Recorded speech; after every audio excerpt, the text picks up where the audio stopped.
Babaeng tinaguriang regional most wanted person may kasong 2 counts of illegal recruitment, huli ng mga tauhan ng Dasmariñas PNP.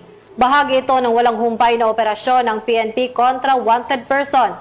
Patrol Woman Urbano, ibalita mo. Naaresto ng pulisya ang isang babaeng kabilang sa listahan ng Regional Most Wanted Person sa isinagawang operasyon ng Dasmariñas Component City Police Station sa Calamba City, Laguna. Kinilala ng mga otoridad ang suspect bilang si alias Karen, residente ng Dasmariñas City, Cavite.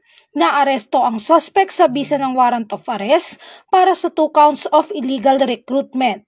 Samantala, sa isang pahayag, sinabi ni Police Colonel Ariel R. Red, Acting Provincial Director ng Cavite Police Provincial Office, na ang matagumpay na operasyon ay patunay ng walang humpay na dedikasyon ng kapulisan sa pagtugis sa mga wanted na individual.